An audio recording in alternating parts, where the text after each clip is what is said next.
It's a good look. I don't know if it's still morning. It is. Good morning. How we doing this morning? Good, how are you?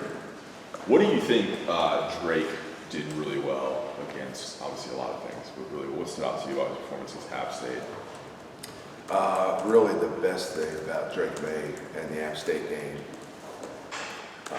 really, and I said this the week before too, but it got better, was the decision making. You know, he's really, he graded out very high with regards to decision making on plays where he had different weapons to go to, different choices, different progressions in the passing game.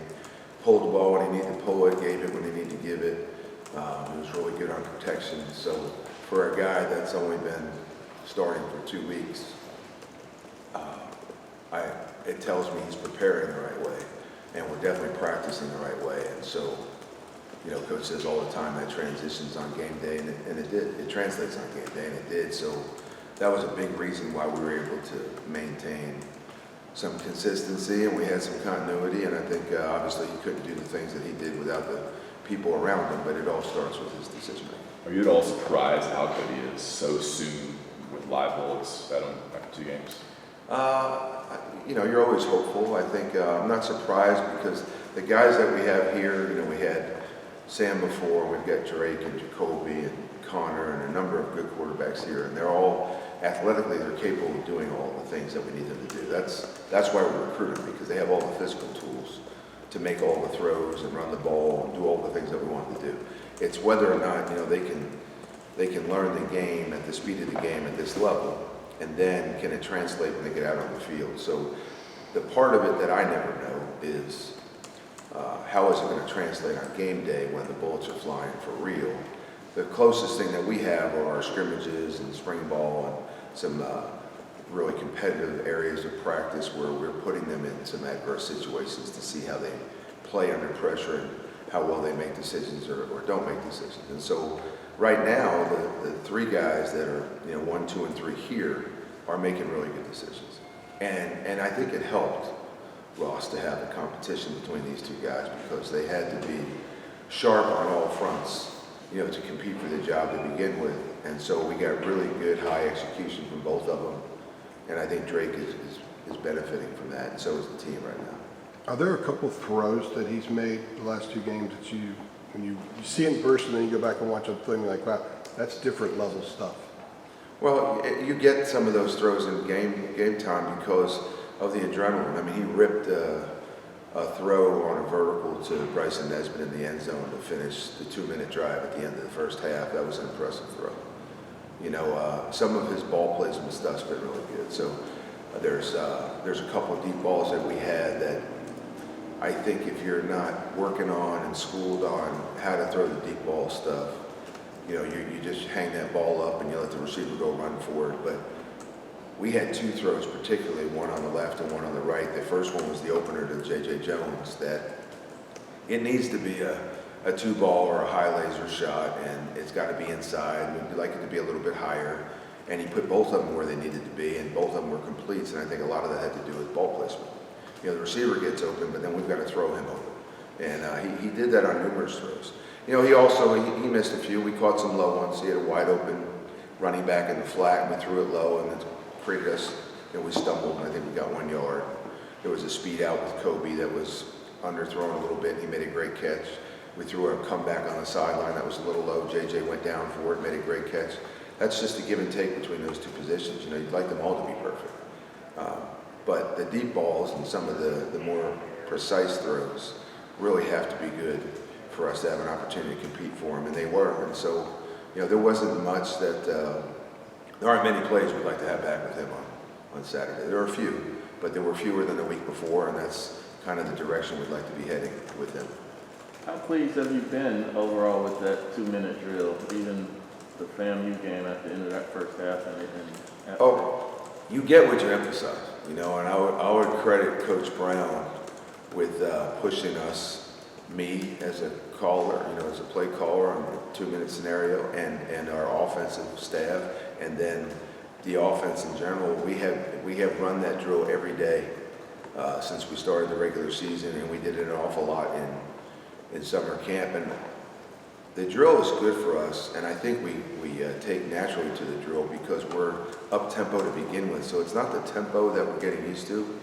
It's all the logistical things. It's all the strategic things that you do in that 1 minute or 2 minute scenario that is not the same as, you know, a regular part of the game. So it paid dividends on Saturday, and I'm sure we'll keep doing it. It'll hopefully keep paying dividends. But it was a huge touchdown at the end of that drive to take the lead going into the half. How is it seems like you've got a lot more options, I guess, in balance, the way this offense is composed this year compared to last year. Do you agree with that, and how is that allowing you to call plays differently? Well, more athletes makes you a better coach. I mean, that's just how it is. So we had seven different players, I think, score touchdowns in the game. I think we had 7 or 8 different people catch the football. I think we ran 4 running backs, if I remember correctly. We used all 3 of our tight ends. Drake sprayed the ball around, and it just forces you, from a personnel standpoint, to have to defend everybody, which makes it more difficult. And then schematically, we're trying to stretch the field pre-snap horizontally from sideline to sideline, and we're going to stretch it vertically post-snap, regardless of what we're running. So if we can make them defend all the players, and we can make them defend all the field, it gives us the best opportunity to create some space and hopefully a big play. Phil, in light of that, what was your takeaway not having Josh and the way the other receivers sort of in line with that played without the guy that everyone looks to? Well, I mean, anytime you play without Josh Downs, it's not a good thing, right? Because he's such a playmaker. And then even when the ball is not being targeted or focused on towards Josh, he's usually attracting some sort of second defender, right? Whether it's truly not double coverage, whatever. But there's a second guy that knows that he's in the area and they're going to help with some zone support or something. And so what that does is it creates one-on-ones everywhere else. And now, probably what we have going on now is we have some players that are proving that they can win in some one-on-one scenarios. And that bodes well for us. That's what you need. I think that's, we lacked that at one wide receiver position last year. We're struggling to find another guy that they didn't feel like they could eliminate with just one defender. And that's where we want to go. I think it's hard to cover J.J. Jones in a one-on-one scenario. It's definitely hard to cover Gabo and Gavin Blackwell in a one-on-one scenario. And then Kobe showed you what he can do from that position that Josh Downs kind of bases out of. So now we know we have more depth. We have more firepower at the receiver position. We already know about the depth in the backfield, and we're playing 3 tight ends. So I think what we need to do right now is focus in on preparing for each opponent and make sure we continue to play downhill up front like we did on Saturday and be physical and protect Drake the way we did Saturday. And it's going to come down to execution on Saturday. It's not going to be that we don't have the guys. We do have the players. And so we've got to have a good plan and we've got to go execute it. And I thought the other thing, maybe the one disappointment on Saturday was the penalties. We had some pre-snap penalties that we can control. 4 of them were up on the offensive line. And so those are things that you got to emphasize, you got to eliminate, especially when you're playing against a good team like we were last week. Seems like George Pedway is pretty special when he gets the ball, especially in space. I mean, thoughts on his performance, and is there an idea way to get him the ball more? Yeah, it's interesting. We were talking about that today. I mean, George is very explosive. One of the issues, it's a good problem to have, but one of the problems that you have when you do have more players, when you do have more depth, is you've got to be creative and you've got to be I think intentional probably is the word with regards to getting some of these guys to football. You can only have a target list for so many guys, right? So last year it was Josh Downs and Sam Howell and whoever had a good week of practice. It was Antoine Green probably. This year it could be George, it could be Omarion, it could be DJ, it could be Caleb, it could be any one of these receivers now, and any one of the 3 tight ends. Obviously we use Bryson Nesbitt in a different way, but so you kind of look at that from a strategic standpoint, an X's and O's standpoint. What do they give up? How do we get our best players into those plays, into those areas, so that they get the touches that they need? Because at the end of the day, we want to make sure the best ones, the most explosive ones, and George is certainly one of those guys, have enough touches to help us contribute to a win every Saturday. You scored 63 points. This might be nitpicking, but did you go back and kind of reevaluate when you got the turnover, but that drive ended with the field goal as opposed to being able to score? So you're talking about Drake's turnover? Yes. No. I'm talking You're talking about when we got the you got the turnover? ball. Yeah, and that drive ended with you guys kicking a field goal. Yeah, you'd like to finish that with 7, there's no question. I think we had 6 points off of turnovers, I believe, and we wound up kicking 2 longer field goals instead of finishing those 2 drives. We had 12 total drives. We scored on 9 of them. 7 of them were touchdowns, 2 of them were field goals. You always want those field goal drives to be. What I was happy about, those field goals didn't come in the red zone. So we were 4 for 4 in the red zone where we wanted to be. And yeah, you do. You look at those plays on the field goal drives to see where we could have executed better. Could I have called something better? I called a run play down in an area on their side of the field that we know they heated up a little bit. And we had an answer for the pressure. But I probably could have made Drake's job a little bit easier there had I called something different, a protected run or a quick hit or something in that area. So you look at the play calling, you look at our execution, you look at mistakes that are made on the negative plays. We evaluate sacks and TFLs every week just to make sure that we understand why they're happening. We were listed for 3 sacks this week, but one of them was on Drake May. We pulled on an RPO that was never there, and that's going to be a sack. You can't pull an RPO unless it's open. And so we did that one time, and that was really one of the sacks. The O-line had 1 sack this week, and then a tight end gave up a sack. So, the 3 get credited to the O-line, but really when you break it down and you look at it, Drake is responsible for 1, a tight end was, and then the O-line gave up 1 this week. So those are the parts of the game that you don't see until you sit down in the office and you pull the film up and you evaluate what really happened. And what would you attribute the success in the red zone so far to? But truthfully, I honestly think that we're playing physical up front. You can do some things play calling wise in the open field to help protect your O-line. I think it's hard to do that on short yardage. It's hard to protect them on the goal line, and it's hard to protect them in the red zone. And at the end of the day, in short yardage football and goal line football and in red zone football, regardless of the X's and O's and whether we run or throw, the ability to be able to run down there is huge. And then there's a physicality piece to pass protecting too. It's not just run game. So we're getting some good production there right now at that position, and it's helping us in some of the situational areas without question. Phil, when we're talking about the different mouths to feed on offense, Sure. Getting guys the ball and stuff, is one of the fun things or positive things is that they each, in terms of running back, bring so many different skills to the table. Petaway's speed, Marion and Caleb's power. Is that like just kind of a neat thing for you to have as a play caller where you're like... Well, it's like having toys. I mean, you want to use them the right way, but there's another aspect to it too. It's the depth that gives you some weaponry in terms of you've got one running back out there and he's hitting on all cylinders and he's gaining yardage and he's breaking tackles and he's securing the ball, and you have another one out there who might have rushed for 150 yards the week before, and he's just not off to as good a start. So you can roll with the hot guy when you have some depth, and then it also breeds competition, so that when running back number 2 or 3 or 4, and I don't mean on the depth chart, but just into the game from an order standpoint, when they get out there, they want to perform because they know that in order to stay out there, they've got to produce. And I say this in just about every offensive team meeting that we have.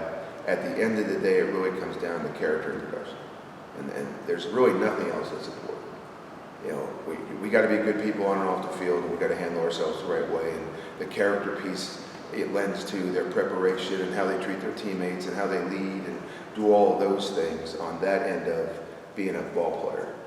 And then on the other end, it's production. There are kids that have played here that didn't play a lot in the past that I love and that could babysit my kids that I just will have relationships with for years, but their production was low, and so you have to make a decision with regards to what's best for your team, and that is putting out the most productive people. And then I think Coach Brown would agree with this entirely, is you have a guy that's extremely productive, but is not handling himself in a high character way, he's not going to play either, right? So you got to handle yourself from a teammate standpoint the right way, and that's what's so great about this program is it's a high character locker room. So we've got a lot of continuity, even between the O and the D. in our locker room. You know, and then so it really becomes only about production because we've got a high character team. So then you go out there and you practice hard and you play, and the guys that are producing are the guys that play more. It's a lot simpler than people make it out to be sometimes. Can you maybe just give us some idea of what goes into what you all are using to determine a starter at running back? Obviously, you went DJ in the opener and then Omarion against App. Obviously, Omarion had a great game against FAMU, and then didn't have as big of a game in Boone. But like, just what are your the pieces you're using to determine a starter just at that position? Well, it is a little bit of a dance, but we have 4 of them, and you know, Coach Porter and I talk about it weekly, and we're discussing it this morning before it came down. You have guys with different strengths, so you try to play to their strengths. You have guys that are more reliable mentally than some others because they're veterans, and the others are younger guys. So you want to play them at the right time. And I think all 4 of our guys made plays on Saturday, and Coach Porter does a good job of rolling through them. If I need one for a specific play, and I know, I'll call him. If I don't need a specific one, then he's handling the rotation with those guys so that we can, one, keep them fresh. He's going with the hot guy. You know, Caleb had a fumble that went out of bounds last week, but you know that's concerning, right? So his reps kind of diminished a little bit, and we went with the guys that were securing it. And that's certainly not an attack on Caleb. He had a great game on Saturday. You know, he busted one wide open on a power play that took us down to inside the 5-yard line. So he did a great job Saturday. Those are the variables that kind of dictate. It's the production. It's what is the need and what is their strength. You know, and then who has the hot hand. And I don't know if that makeup or that approach will change here. That's kind of how we handle it at every position. Yeah. Georgia State played a Power 5 team with a talented quarterback the other night. What did you see on film from their defense? Defensively, there's some players there that we are concerned with because of how productive they are. 34 is an outstanding safety. You know, and to look at him, he's not 6'4" and 220 pounds or anything, but so size is not his deal, but he will hit you like he's that size. And he's physical and he can cover ground, and he's really athletic. And he does a good job in the open field. Now 98 is a very, very good defensive lineman. I believe it's 54 is a really good defensive lineman in the nose. Number 9 is a player. He's playing that bandit position, which is ironically the same number in the same position that we saw at App State last week. There are some similarities between the App State defense and the Georgia State defense. I think the DC at Georgia State does a few different things out of the same base defense than App does, but there is a lot of overlap this week, which can be a benefit because we're not seeing something that's completely new and drastically different from what we've had in the past. But sometimes I think maybe, hey, we had a lot of success with this last week and it's just going to go that well this week. It's going to be different because the players are different and the strengths are different. So schematically, a lot of overlap from a personnel standpoint. I think very, very different than App State. And those guys particularly that I mentioned are the ones that stand out right now from a day and a half of watching film. All right, gang. Okay, y'all have a good one. Thanks, Phil. All right, thanks, Phil. Thank you, Phil. Good stuff. Yes, sir.